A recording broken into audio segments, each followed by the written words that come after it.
Where are you? We got somewhere to be. So what you been up to? Where you been, Gia? I've been raw dogging school right now. Raw dogging school? Yeah. What does that entail?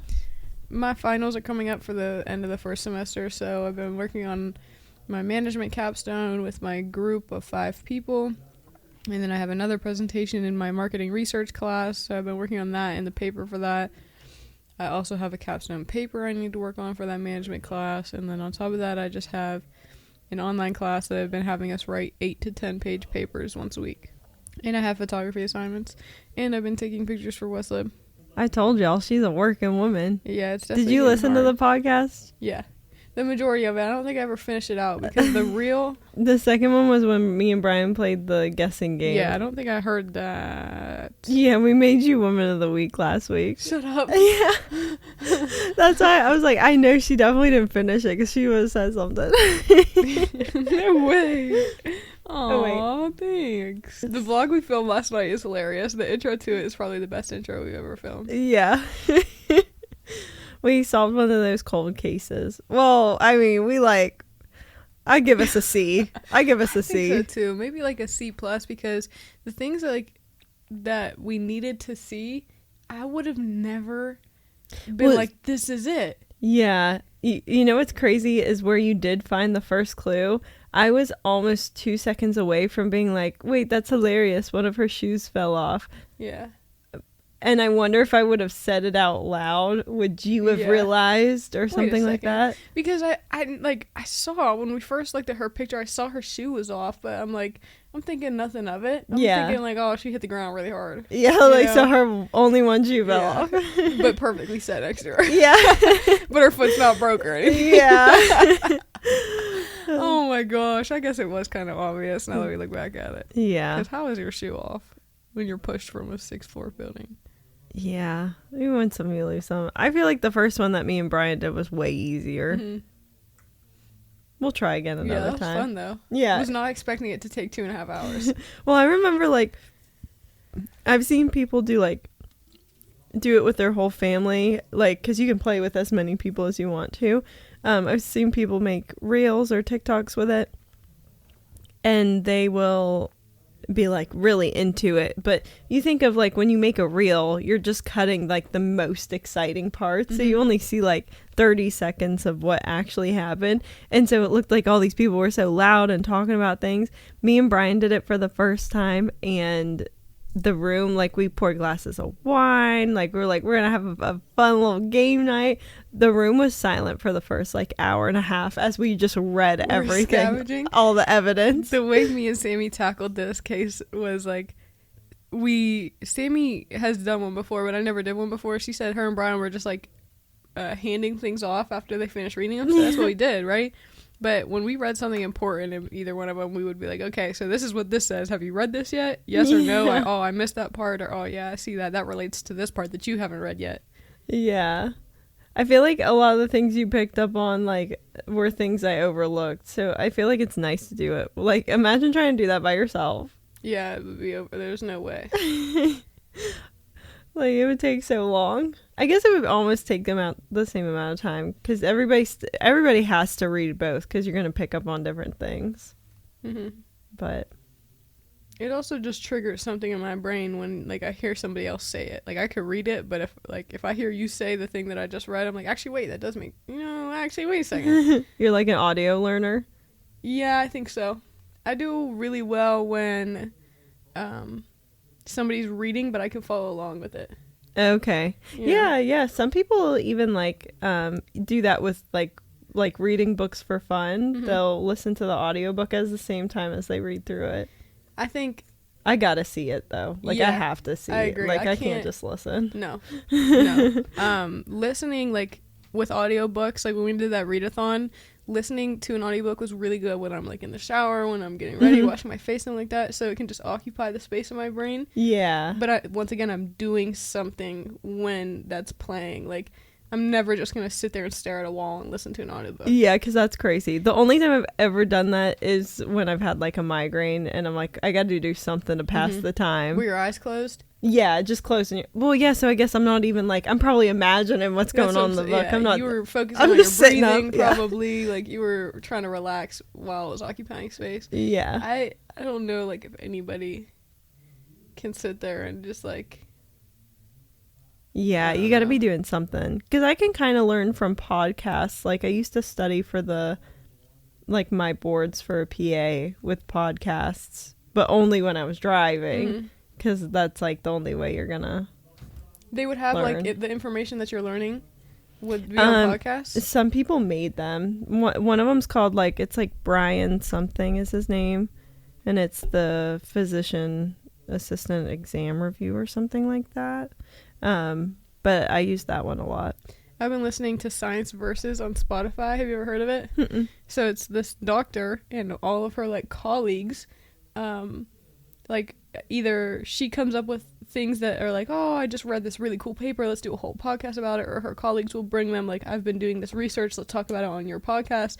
The most recent one she posted, I'm deep into it. They're only like 30, 45-minute podcasts, but I love that I can learn something from it. Yeah, it's good they keep them to 30 to 45 minutes too, because if it's a learning podcast and not a fun podcast, I can't listen for that long. Yeah. But it was on birth control pill. Hold on, my arm really itches. I can't scratch it. I'm sorry.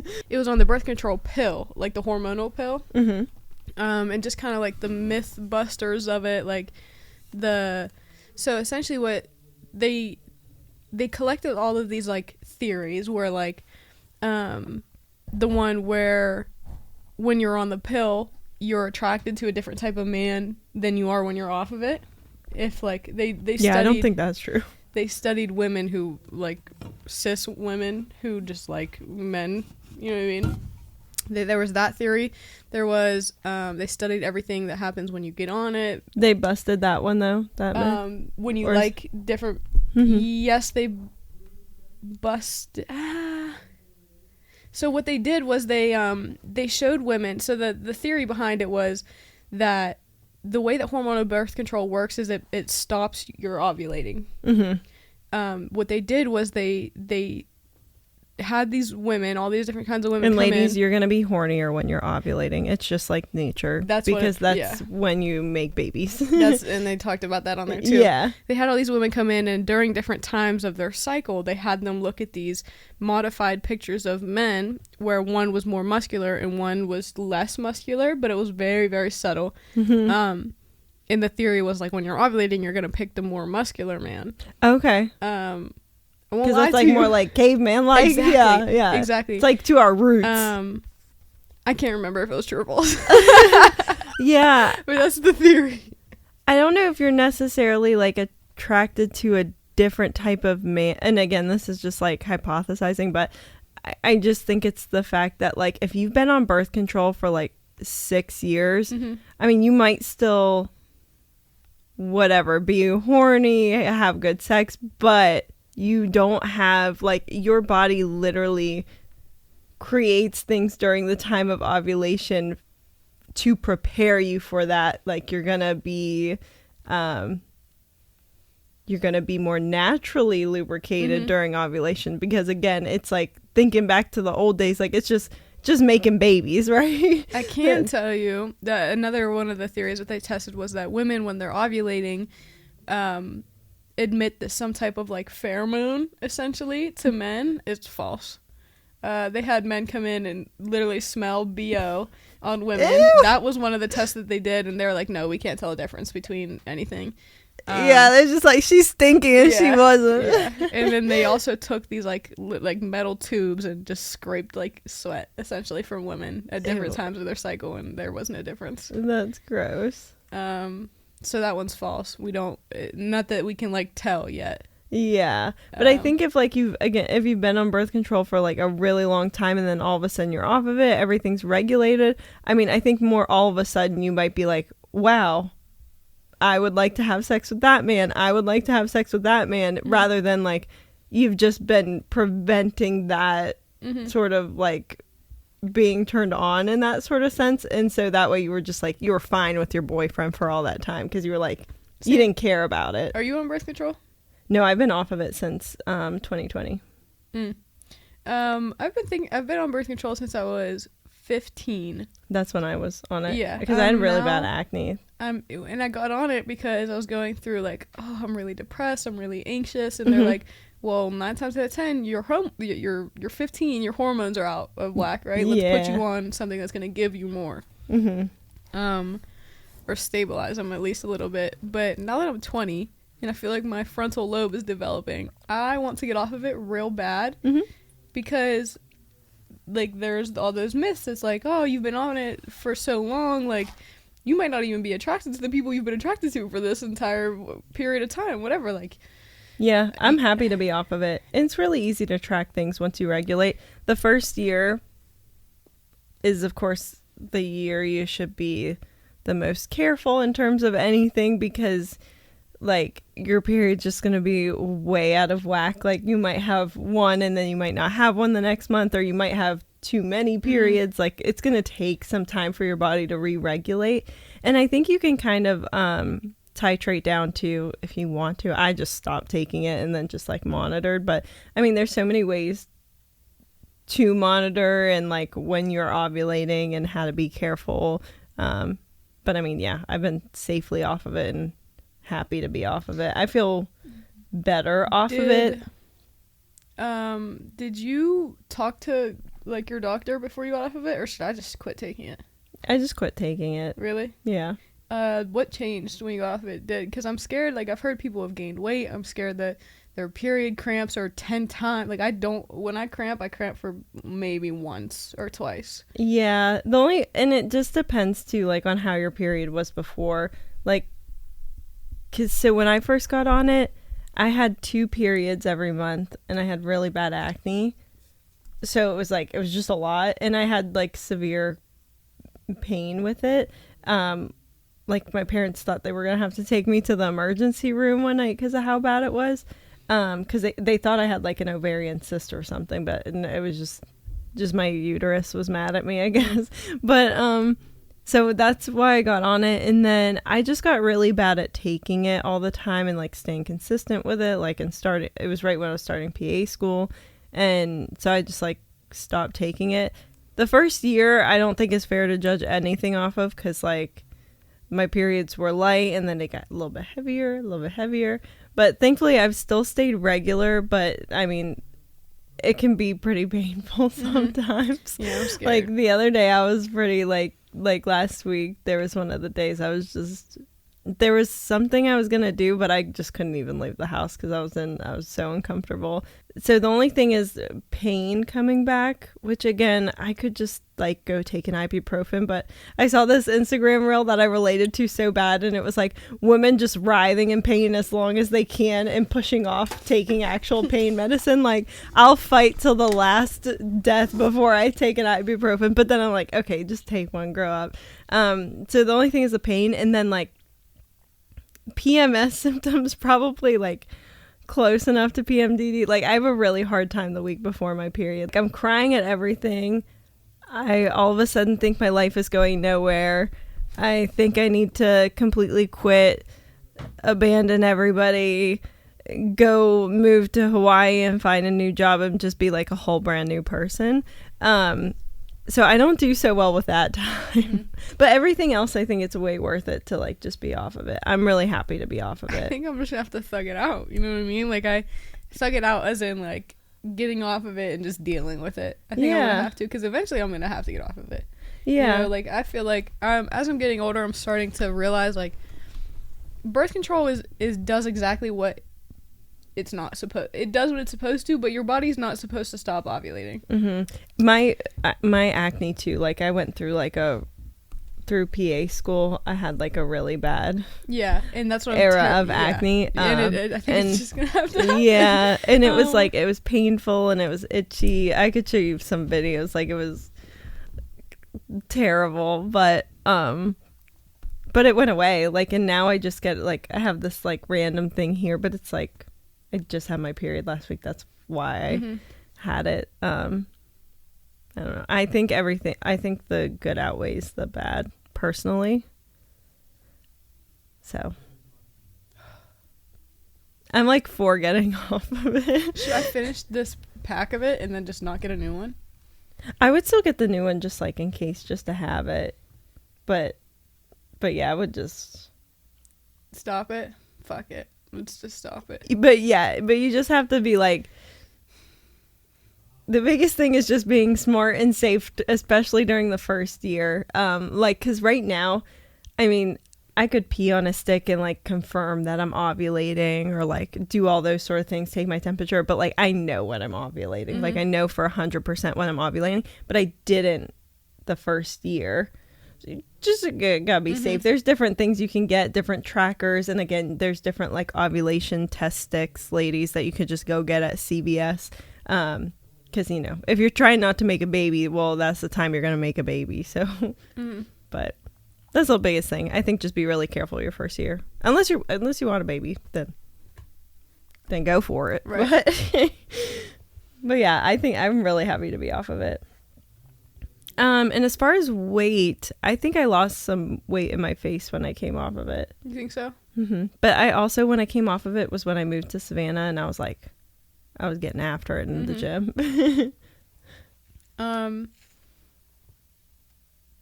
Do you think birth control has anything to do with my energy levels? Yeah, it definitely could. I think energy-wise, I feel better, other than that PMS time. Mm-hmm. Sammy, I'm tired all the time. I get 8+ hours of sleep every night. Mm-hmm. It could be that I'm oversleeping, but it's so hard to get up in the morning. Yeah, they do say girls are supposed to get, well, they're starting to say, because I think I said it before, there's studies that say 6 to 8, whatever, that's off of a man's body. So they're starting to say women should get like 8 to 10. I've never gotten more than 8 hours of sleep in my life. But yeah, it could be birth control. The thing is I want to get off of it, and I don't want to wait and to get for like 2 months to see my doctor to get off of it. You know what I mean? Yeah, it's not a dangerous thing. I don't think you need to see your medical provider. I mean, I don't know. Maybe it's because I am a medical provider. Yeah. But I mean, you can ask me questions if you have questions. But you don't need to see your doctor to come off of it. Again, just, you know, as long as you know how bodies work and, you know, when you get pregnant and those sort of things, then you'll be okay. In the study that I was talking about, the science versus study, when women are coming off of it, they're like, I'm a completely different person. I've never felt like this before. Yeah, it definitely is, like, because probably too, like, right before I came off of birth control, like, mentally, the last 6 to 8 months before was, like, the worst I had ever been mentally. And then, but even it had been building up for some time, for, like, years. But then, like, there was a lot of things that changed right at once, like, I moved to Savannah, I started PA school, I came off birth control, but like that all lended itself to me becoming more of myself. So I mean, I think part of it could be attributed to birth control, part of it could be contributed to like my frontal lobe getting there and all those sort of things. But I don't know, I feel like more myself. Fuck it, should I just not take it tonight? Today's the day. Yeah, you could do it. I'm scared. I'm scared. Yeah, I've never known like a life like I was 15. You don't even know who you are. I don't know who I am. You literally don't know. This entire life I've built for myself for the past 5 years, when I like have become conscious. Yeah, you know what I mean, could be fake. The next 2 weeks, like you have your period. The next 2 weeks after that, like I feel invincible. Yeah. Yeah. Oh my god. But the week before the period's really hard. And then the first like 2-3 days of the period is like not good for me. But again, some girls like get off their birth control and they have a period still for like 3 days, no pain. You know, it just depends on like your body. Okay. Well, should we pivot? Yeah, we could. Okay. Hey everybody, welcome to the Pine Cellar Podcast. We're your hosts, Sam Marie and Gia Angelina. And this episode is... Wait, before we get into it, Sammy, what have you been up to? I'm glad you asked. Yeah. I am working again as a PA I'm doing home health. So I just go to people's homes, and I think I really like it. We'll have to see like how well in comparison to paying the bills, but I think I really like it. I just go, I meet some new people, I see their home, which is just fun to see like somebody's home when it's especially like when I'm in McMurray, because like they're living it up, so I'd be going to some like really wealthy homes. But yeah, and then I just get to meet somebody. I really like meeting someone in the and maybe I should treat like more real life interactions like this way, but I really enjoy meeting a complete stranger in the setting of like provider to patient, because it's basically like if you're a good provider, it's an interview, right? Because you want to learn everything about this person. So I just get to go interview like all these different people from all different like types of life, and like see what they're up to, and then of course I'm doing my other job, like making sure they're okay, checking their vitals, listening to their heart, lungs, stomach, and then I do different like screening tests too while I'm there. But I think I really like it so far, and I like that I don't have to sit in one office all day that like doesn't even have a window, and I don't know if it's light or dark outside, like because I'm driving back and forth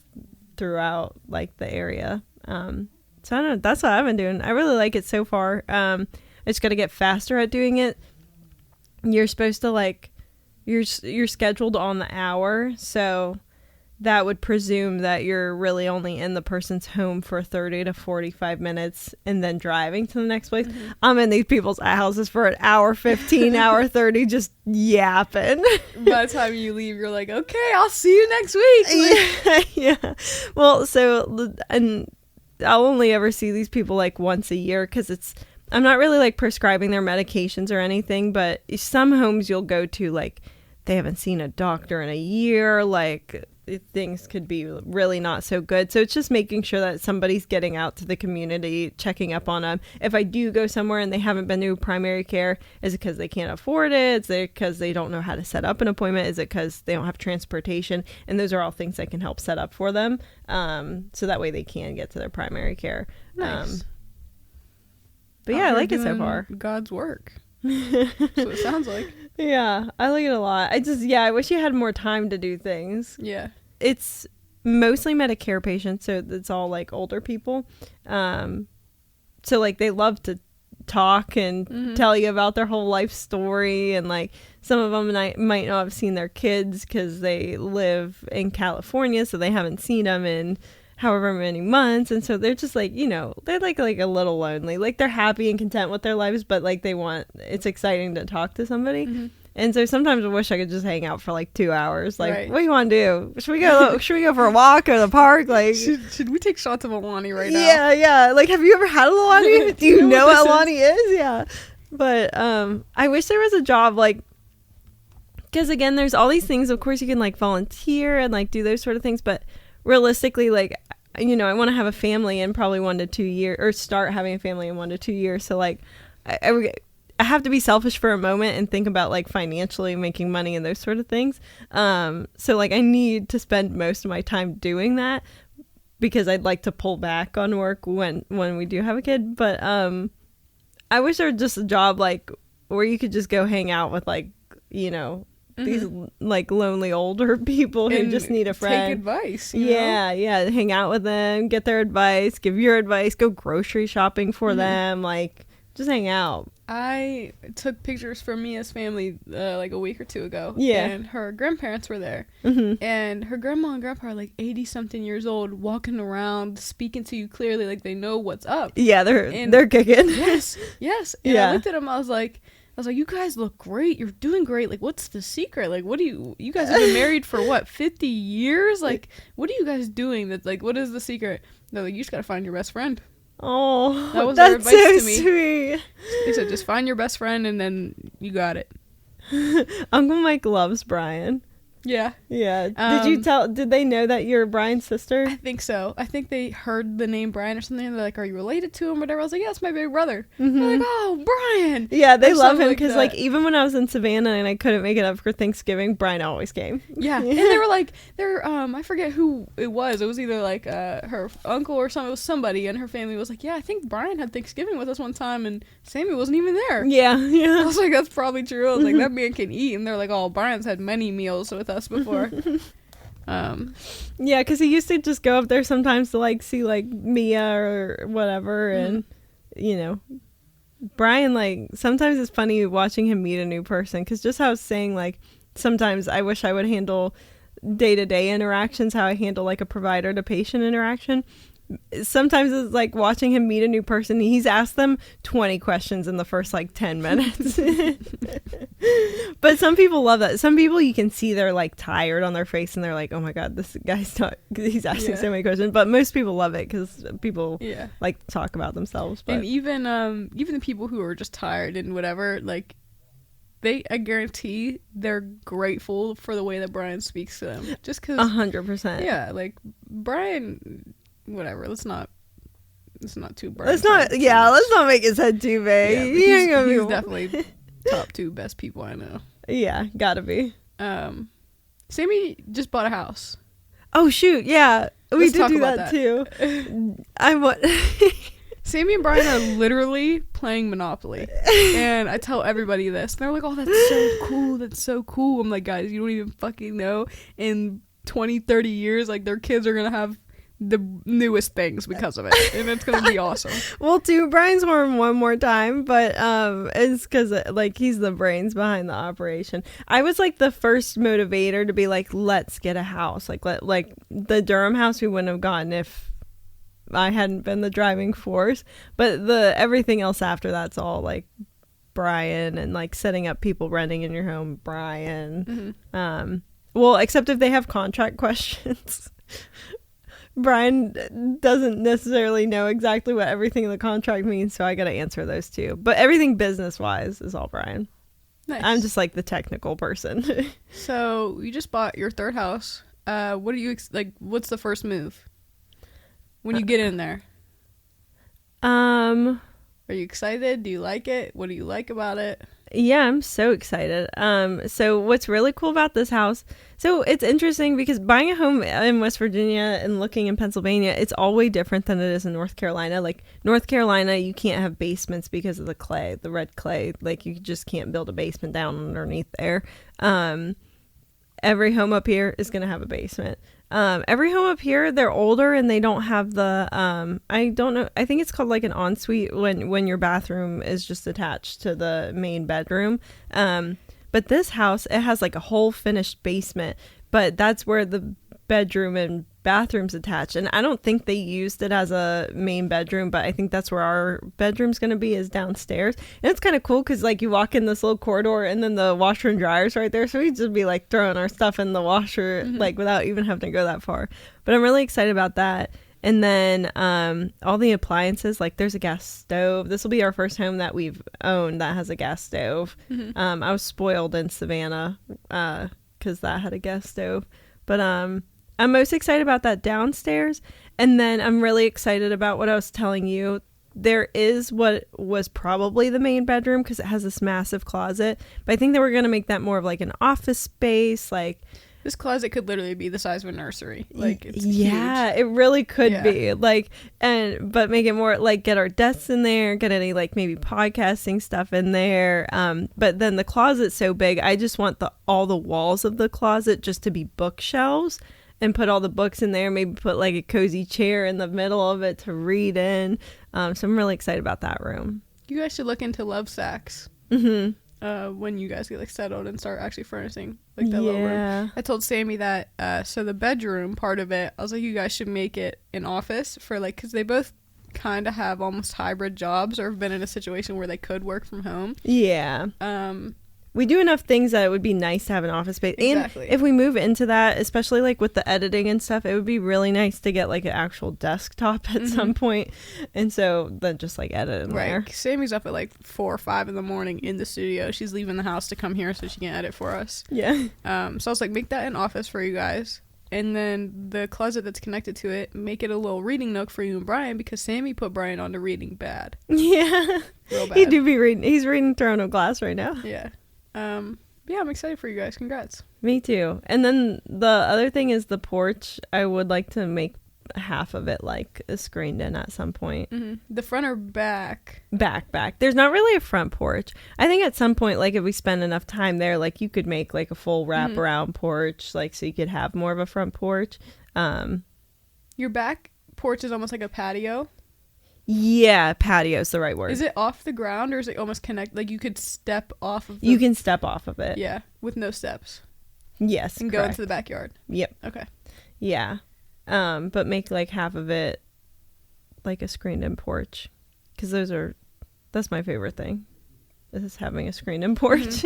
I like that too, because the ones that I've experienced where you could literally just sit outside and It's so nice. not have to worry about anything. It's nice with like cats too, because that way, like there's a lot of, I think it's vultures. I don't know if it's hawks in this area, but the area that's going to be in like the same neighborhood essentially, there's like vultures bad. Oh. Yeah. And one of them, like one of the first weeks that we moved up here, one of them like swooped down and tried to get Jack. What the heck? Yeah. So a screen and porch is nice, so that way your cats can still like be out there, but be out there safely. Because my cats, they ain't gonna survive out there. Like they're not like outdoor cats. No, I love to screen and porch for a fan too. Oh yeah. Like having a ceiling fan on your porch is you got money if you can do that. It's a luxury. Yeah, it is. No, it's a luxury, but that's probably something a little bit down the line. But yeah, I'm really excited. We're gonna close right around my birthday, so big old birthday present, right? That I paid for. Yeah, it'll be nice. It'll be nice. But anything else for a recap? Sammy and I haven't really sat down on a podcast for a while. No, it's been a minute. I graduate in May. That's about it. Yeah, that's what I'm working towards right now. That's exciting. No new job, guys. I know we were talking about me getting a new job, but I've just been taking pictures for minimum wage and it's been paying the bills. So yeah, I just paid my first semester all by myself, my tuition. That's so cool. Yeah, I'm blessed. Thank God for it. Yeah, absolutely blessed, but absolutely working. Yeah, for real. Like it didn't just come, No. like. But yeah, definitely be grateful, but like also grinding. I'm gonna look back, like I'm literally gonna have my undergrad at 20, and if I do it right, I'm gonna have my master's by 21. Like Yeah. what? That's crazy. Like what? Yeah, that's so cool. She's just like big brains. I'm looking around and some people can't take the heat. I'm like, whoa. You guys gotta get on board or get the fuck out, because, you know, like, you guys are dropping out of college. I got a year left. What are you talking about? I got a semester left. What? Can't take the heat. No, I'm about to be legally making my paycheck. What are y'all doing? The hell? Can't take the heat. Yeah, I'm about to be getting paid for doing shit that I like. Hopefully. I will. Yeah. It took me I found jobs that I like, and then there's like, my favorite job I ever had was, favorite like grown-up job, because if we're talking favorite job I've ever had, I loved working at the movie theaters. That was the best time of my life. It's like Drake and Josh. Yeah, I love working at the movie theater. But favorite like big girl job was probably working outpatient psych, but down at the Greenville, North Carolina location I was at. But now I think I found another job that I like could really be excited about. Good. All right. Sammy told me to take the Myers Briggs personality test for this podcast. Ronan did this the other day, kind of what you're doing, but she dug deep into yodes. Do you know what yodes are? Mm-mm. So yodes on like your chart apparently means like how many lives you lived, and if this is like your last one, or I think it might correlate to like how many lessons you've learned and like how many you have left. Like this is your last life to learn this lesson, whatever.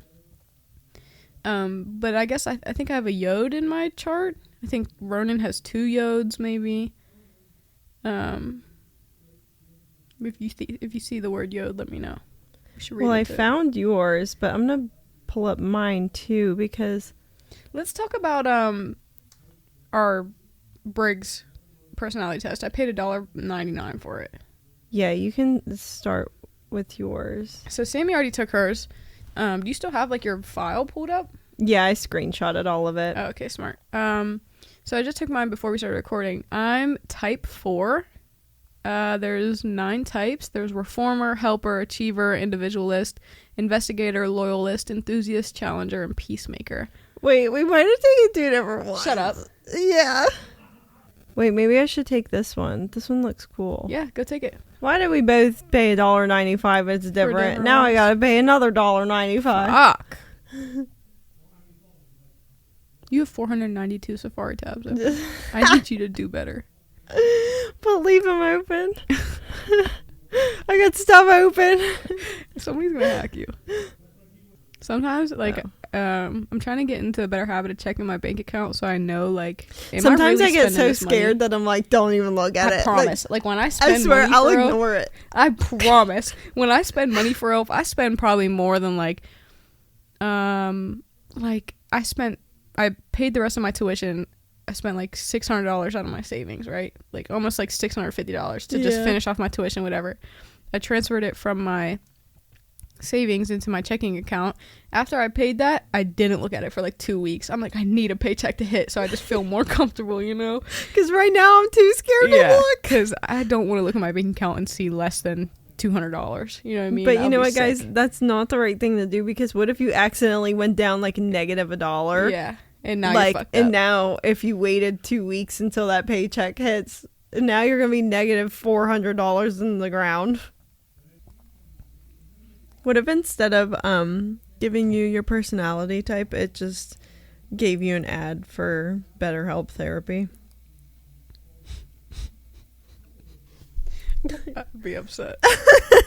It's like, girl, quit hating yourself. Okay, I'll pay another $1.95. I wonder if they saw that I already did their other one and paid this money. They're like, damn, is she okay? Yeah, like they actually are like, I get an email that gives me like a hotline. Shut up. Huntington thinks it's fraud. My card was declined. Okay. What music should I play for this? Oh my god, video? I'm type 9. What the F? What's type 9? Peacemaker. We're back. Sammy's type 9, a peacemaker. I'm type 4, the individualist. Wait, where does it say how you guys get along? All the way at the bottom. Say some things about... Wait, I just want to know if we're besties. For real. Let's see type 9. Let's go down. Wait, why is mine doing this? Oh, wait, you're type 4? Yeah. Oh. With type 9. Here we go. Type 4's intensity and emotional depth sometimes might overwhelm type 9, who prefers to avoid conflict and maintain peace. Is this true? No, you don't overwhelm me at all. So, type 4s and type 9s may share a desire for peace and harmony, but their approaches to conflict and resolution may differ. Type 4s value emotional expression and authenticity, while type 9s prioritize harmony and consensus. They may provide so basically, I lie to make you feel more comfortable about what you're saying. They may provide each other with comfort and support, but conflicts may arise if type 9's avoidance of conflict crashes with type 4's need for emotional intensity and honesty. Do you avoid conflict? Wait, didn't we just talk about this? Do you avoid conflict? Yeah. This is saying type 9's avoidance of conflict clashes with type 4's need for emotional intensity and honesty. Yeah, I mean, like, growing up, I would say I was, like, always the mediator of the household. Trying to keep the peace. Making sure people weren't mad at each other. So we both value peace and harmony. We can agree. But I don't, yes. But I don't like, I avoid conflict in the sense of, like, if I know there's no resolution or I know somebody's emotional response, like, they're just not there yet, I'm just going to go with whatever they're saying. Like, right, I'm just like, I don't care. But people, like, my inner circle of people, like you and Brian, if something came up and I really wanted to discuss it with you, I know I could have a conversation and nobody's feelings would be hurt. Mm-hmm. And I know you would still love me afterwards. Agreed. There's people maybe growing up or in my life that I don't know would love me still if I addressed something. So I'll just forget about it, you know? Like, I'll just, like, whatever I can do to make sure you're happy is fine with me. And in that situation, if I can't have a conversation like that with somebody, I'm not going to be around you much longer. Yeah, I think sometimes, though, like, if it's, like, family, then it's just, like, it is what it is, you know? As I'm getting Maybe older, I'll wait till you, like, grow up a little bit more and can handle those things. But for now, you know, it is what it is. Yeah, I'm real quick to just turn around. You know what? We don't even have to finish the conversation. Yeah, like, I won't even start it. Yeah, I understand. Because I already know the people who I can't do that with. And so I just won't, you know? Yeah, I think that's a part of just getting older and understanding people's personality types and how they clash with your own. Yeah. But definitely, What do you think Brian would be? The achiever? The helper? I don't know. He could fucking be an enthusiast too. So let's go over like kind of what our personality types are. So I'm number 4, an individualist. The first page of mine, page number 2, is just the big headers, creativity. What's yours? They just forgot to give me a heading. They just don't give a fuck about type 9. Okay, fuck me. I'll just go get run over by a car. Oh, hell. Okay, well, my first page is an introduction to my type, and it's just creativity, essentially. They bring a rich tapestry of creativity, sensitivity, and depth to anagram. Mine basically says there's a strong desire for peace, harmony, inner peace, characterized by adaptability and ability to see multiple perspectives, which is probably why I work inside. Those are your core characteristics? Yeah. Well, not that. That's just my intro page. Okay. Typically empathetic listener. Okay, again, why I work in psych. Probably why I feel so sad and want to go just get groceries with my elderly patients. Mine is, so however, along with their creativity and sensitivity, type 4s also grapple with profound feelings of envy or inadequacy, particularly when comparing themselves to others. You think you feel that way? This tendency to idealize what they lack can lead to sense of longing or melancholy as they yearn for a deeper connection or profound sense of self-fulfillment. Maybe. I do be getting lonely sometimes. Like, I'm so quick to just isolate myself because I would rather just be in control of my environment. Yeah. Sorry, that was loud. Okay. Sorry, I just bursted everybody's eardrums. I'm quick to isolate myself, but, like, I don't think it's a bad thing. I just think, like, I can't isolate myself for too long or I just get bored. Like, I definitely would like to be, like, out and about and exploring, but only with, like, 2 or 3 different people, you know? Yeah. And I already know who those 2 or 3 different people. I don't want to just go, like, out with random people. Yeah. You feel like you envy people?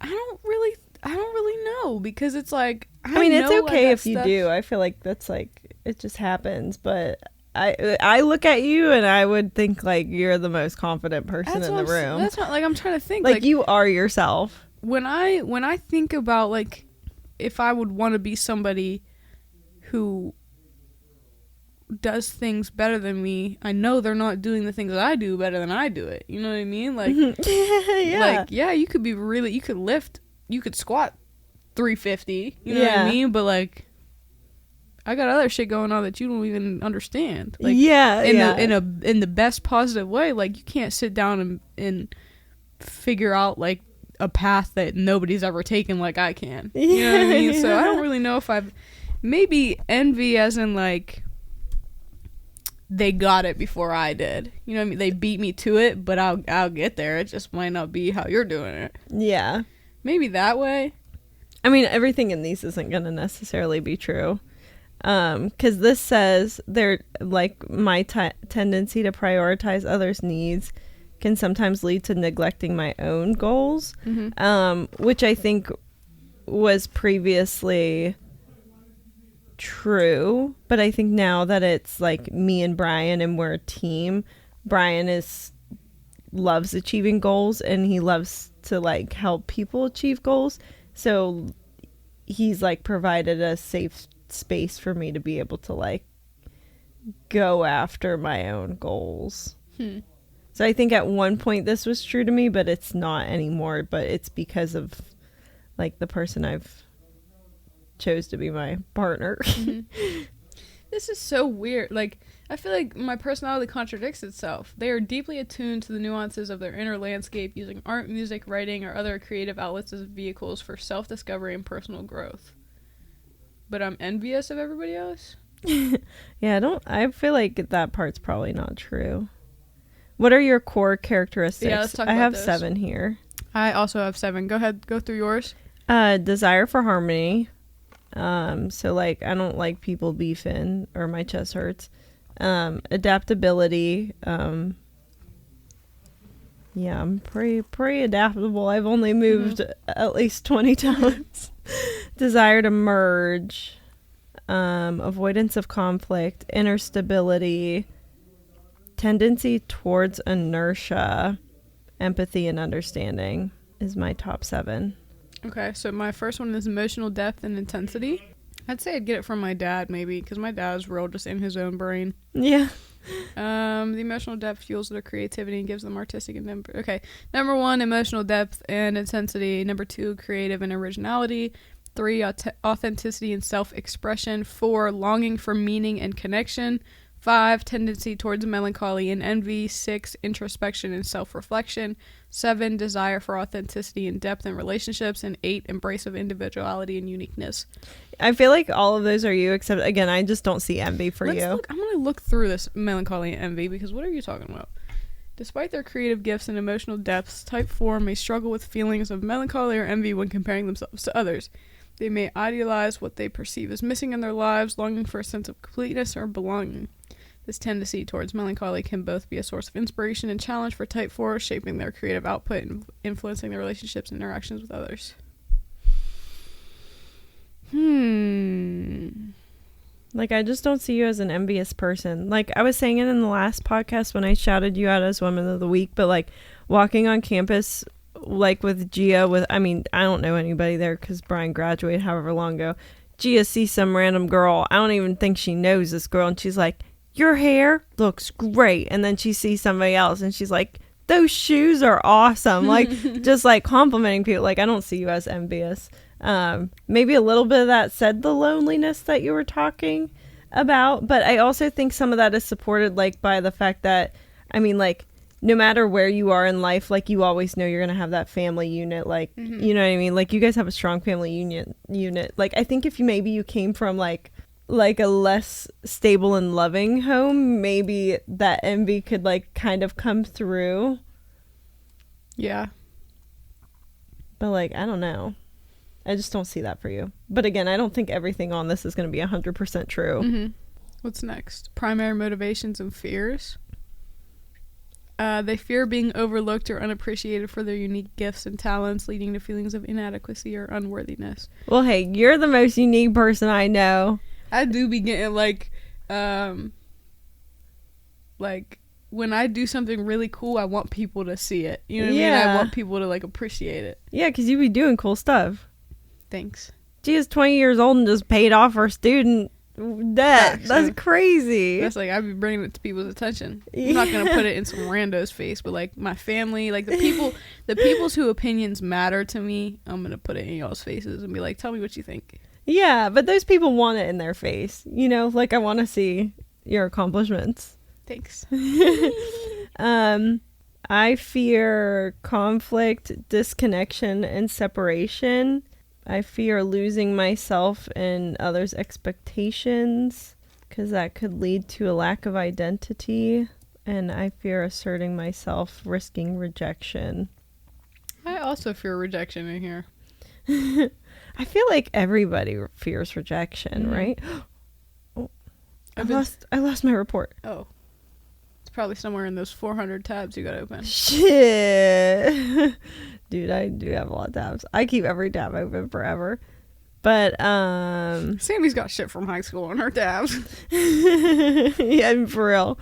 But yeah, I feel like I like to keep up with people's expectations. I definitely like I think people would, see me from an outside perspective and think I'm what is it called when you like to be with people you don't like to be with people?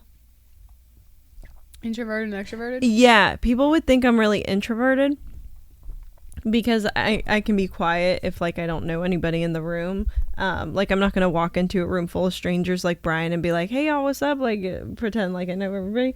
But I would say I'm a bit more extroverted in the sense that I just don't like to be super alone. Like me sitting in a house by myself is not it for me. I gotta have my dogs or cats.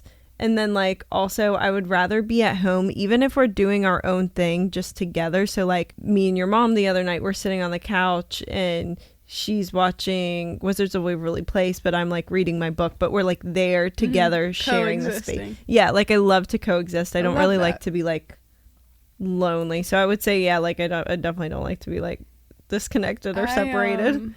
If I had to go live out somewhere with no people for a year, I'd be sad. I agree.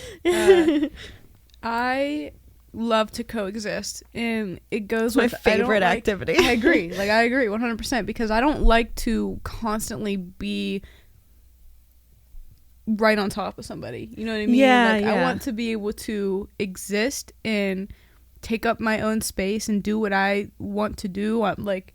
When I feel like I want to do it. Yeah. But I want to be in your space too. Because I want to feel you're there. I want you to, I want to interact with you.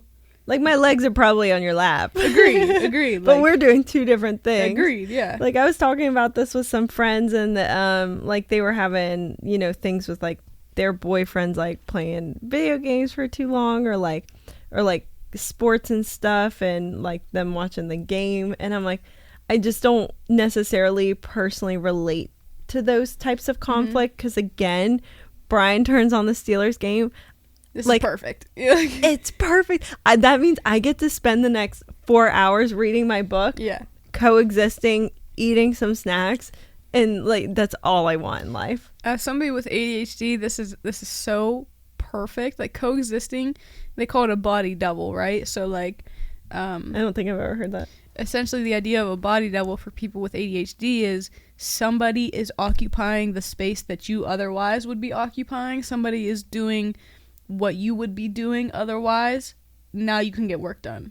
Oh, okay. So, okay. Yeah, if Sammy's sitting there reading... It, takes up some of the noise in your brain? Yes. Okay. So, let's say, Sammy comes over and she's just sitting in my room, right?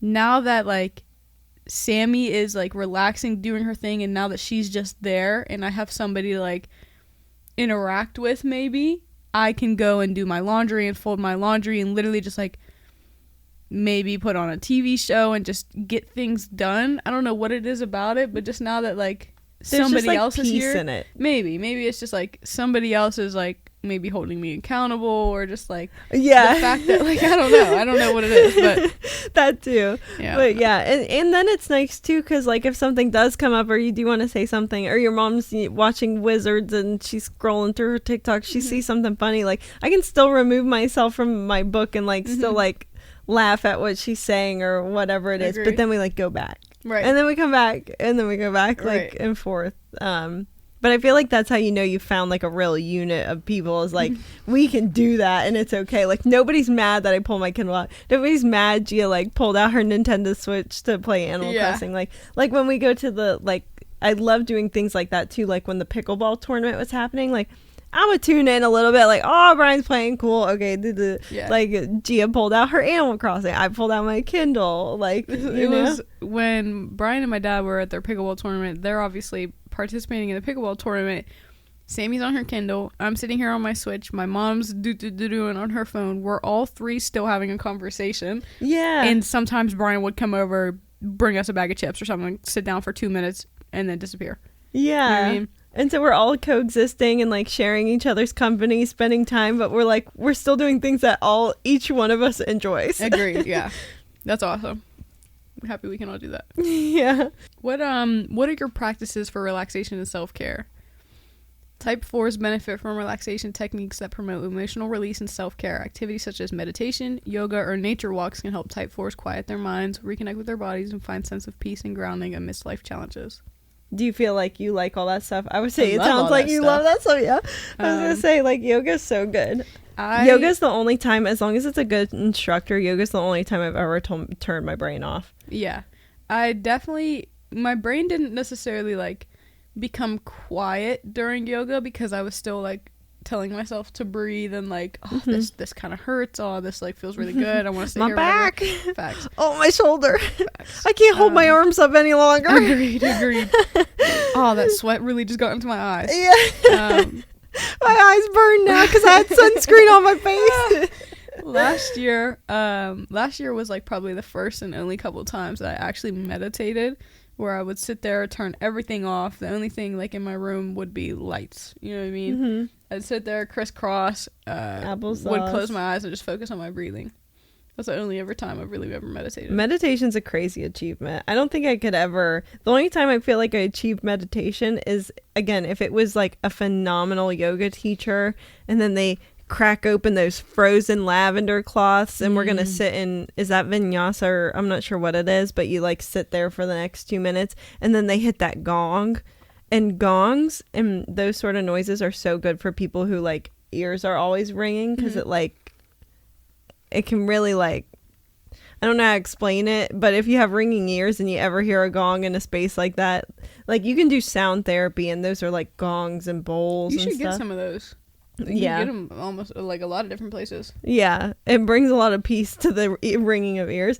But yeah, that's the only time I could ever meditate. Like meditating in my own home, I'm like, I just rather go read my book. Yeah. But mine says my relaxation techniques would be deep breathing exercises or yoga.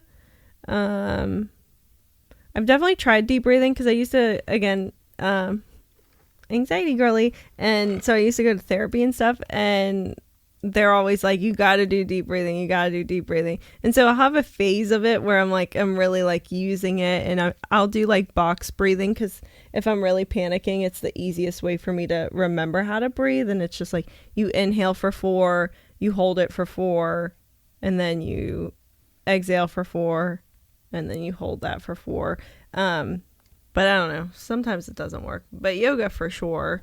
And then spending time in nature and engaging in physical activity, which, I'll go to the gym, go for a run. But I feel like for most people, I mean, physical activity is definitely gonna be good for your brain. Should definitely do it. Should we talk about our star signs? Yeah.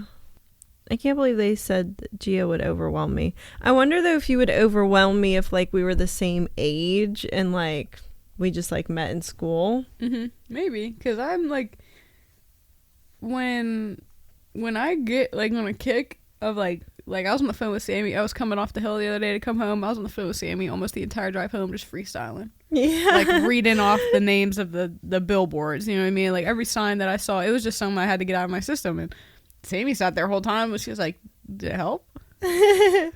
But see, that's why, like, I feel like I work in psych, because that's, like, not empathetic listening, but it is just, like, it's coexisting through the phone for somebody. And sometimes some people need it. Like, sometimes Shannon needs it, and I just sit on the phone. Sometimes Mia needs it, I just sit on the phone. And I probably only say 2 words. Yeah. But it's what they needed, and that's okay with me. My big 3. My sun is in Cancer, my moon is in Pisces, and rising is in Virgo. Okay, my sun is in Capricorn, my moon is Aquarius, and my ascendant is Aquarius.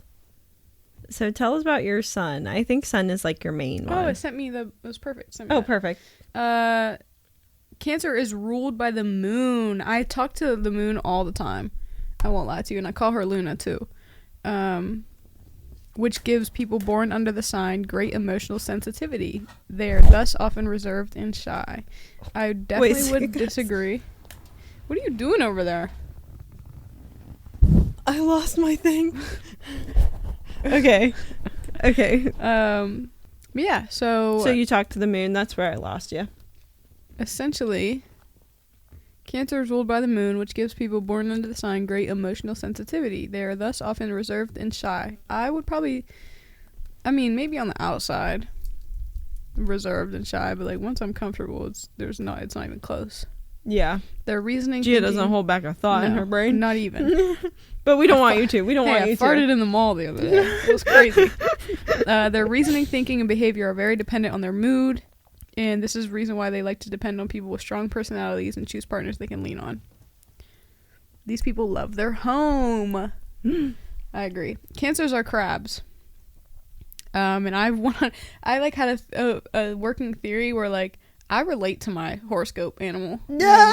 Like I fuck with the crab heavy. The whole part of like cancers being crabs is that they can retreat into their shell. Oh, I feel like cool. that's true. You know what I mean? I feel like when I get butt hurt or like I need to like figure out what's going on. Why do I feel like this? 100% I'll go sit by myself.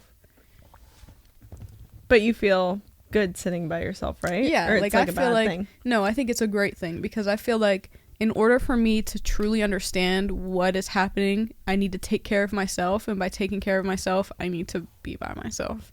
Okay. That's good. Do you feel like you resonate with most of what that said? For my sun sign? Mm-hmm. I pulled up this huge thing. Oh, wow. On like what Cancer's sun zodiac sign means. What's your sun? My sun is Capricorn, and I am ruled by the planet Saturn, which gives people born under this sign peace, patience, perseverance, and ambition. These people are able to put maximum effort into work they have chosen to do or which they were told to do. They're friendly, cheerful, but their essence is serious and responsible. We're strong-willed and usually achieve what we want. We're cautious and reliable. Their humor is witty. I mean, I'm not sure if I'm witty. You're funny. I told a pun the other day. So. Oh, yeah. They can get their way and ensure a comfortable life for themselves and for their family because pleasant, cozy home and family welfare are very important for their sensitivity, mind, and restlessness. Oh. Yeah, I don't agree with everything about a Capricorn for me. But, I mean, I'm definitely, like, logical, ambitious, persevering, I guess. Witty. But then it's like they prefer to be alone and hustle. And I'm like, me, not quite me. I agree with my sun in Cancer. Yeah, I'm like 75% there. I think, again, a lot of it, I think, is like nature and nurture too. I think growing up, I was definitely like hustling to get things done as soon as possible, achieve my goals and get my freedom. But then I was given like, you know, a safety person who made me realize I didn't like need to do all of those things, you know? My moon is in Pisces, and this is saying I'm insecure too. I feel like my last one was saying that I'm insecure.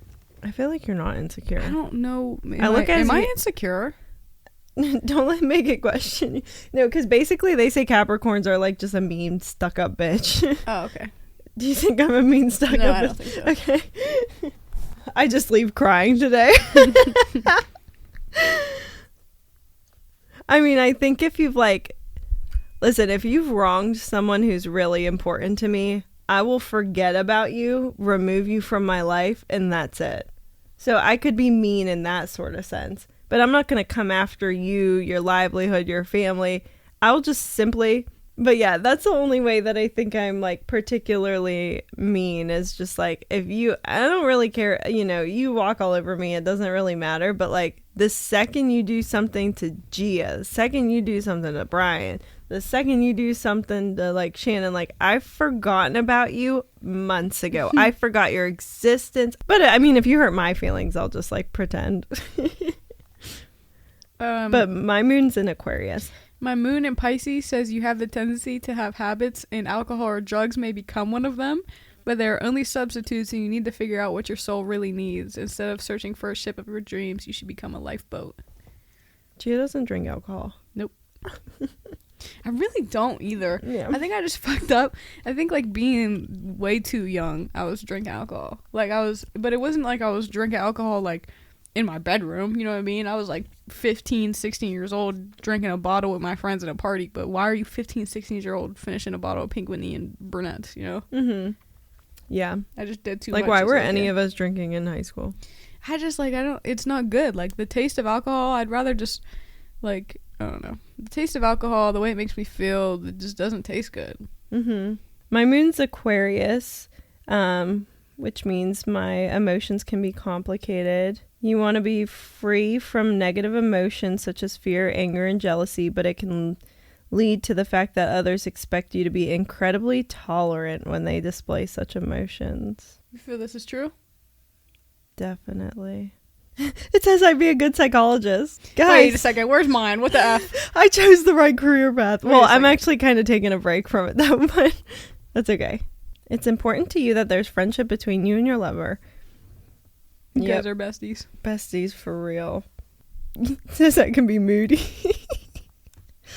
You're happy in the company of other people. Heck yeah. I have a Virgo rising sign. It says, beware of obsession with neatness, precision, and perfection because the person loses his natural spontaneity. Spontaneity. Yeah. It's spelled weird. Yeah. It's spelled so weird. I also don't like words that, like, every different version of them is pronounced a little bit differently. Like, productive, productivity, product. Like, you know what I mean? Yeah. Producer. So Virgo rising and descendant in Pisces, in parentheses. Partners, Okay. So this has to do with my partners and compatibility. Pisces on the descendant bring you this message. Relax, allow things to happen, and have fun from time to time. In a relationship, it is necessary to learn to give up something and also to accept something. You must learn to forgive and to open your arms and offer a hug. If your partner seems useless, unreliable, and listless, then you should get rid of your criticism and vigilance and learn to understand that there are things between heaven and earth that cannot be measured, classified, and validated. This is saying if they're useless, just learn that it's okay. Oh, no. If they're useless, get rid of them. If they don't provide you anything, I'm not saying like money. I'm saying like if they don't provide you peace, they don't provide you stability, they don't provide you love, like get out of here. My rising is also Aquarius. And then it says like how's yours said, descendant in Leo. Leos are lions. It says if Leo is your descendant, you may feel that your partner is arrogant, authoritarian, and boastful. I just unfortunately don't think Brian is any of those things. No. So that's not true. It says your relationship may be extraordinary and passionate. It should help you reveal your emotions from which you try to distance yourself. Yeah, I would say Brian makes me feel safe to be emotional. This is kind of cool. Like, if you scroll down, it gives you your Chinese, your Celtic horoscopes, your numerology, and your life path number. My Chinese horoscope is a monkey. My Celtic tree horoscope is a fir tree. Day 6 so the day I was born on, my numerology day number. These people need love and warmth of home. They do everything to achieve harmony. They seek a partner for the whole life.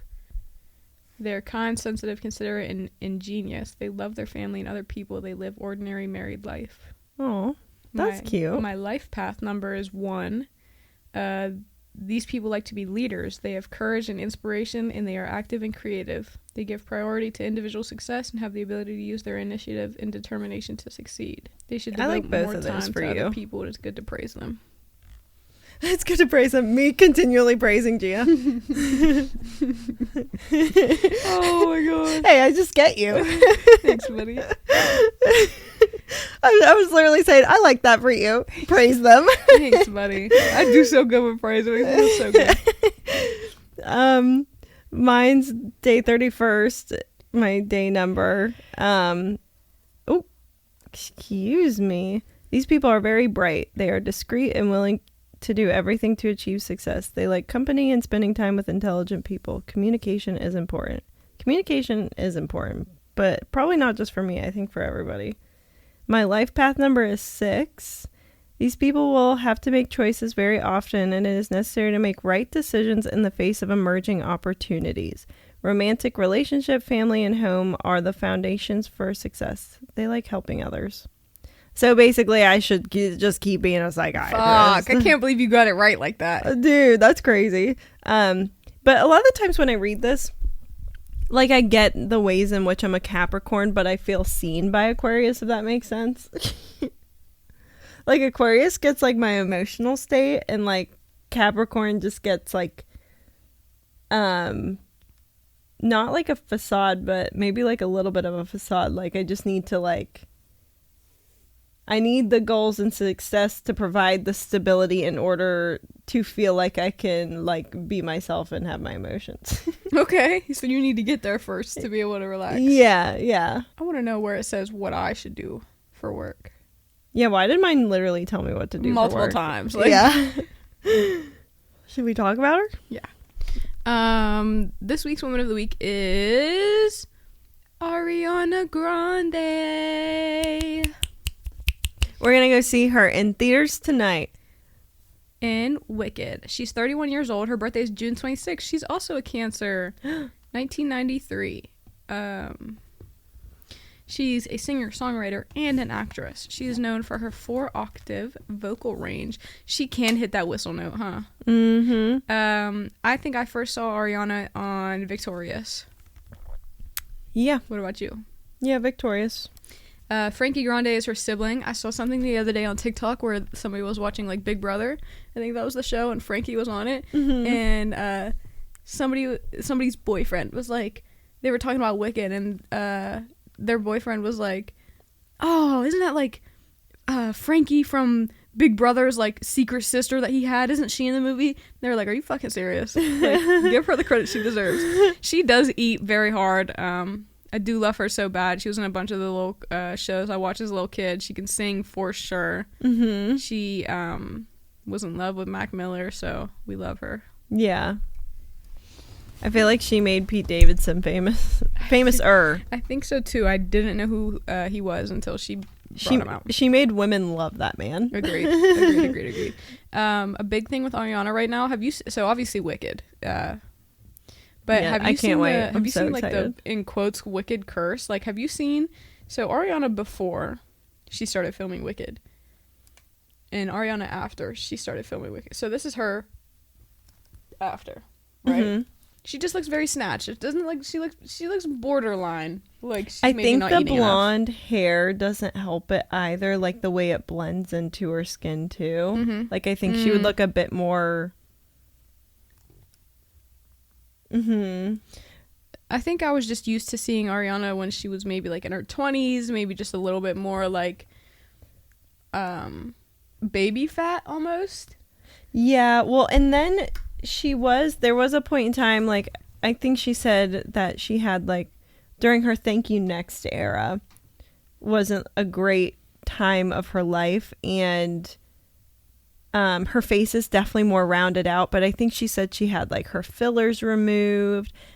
She also said she was on a lot of antidepressants, and those can definitely cause a lot of weight gain, especially in your face. People are saying, like, the movie itself is cursed.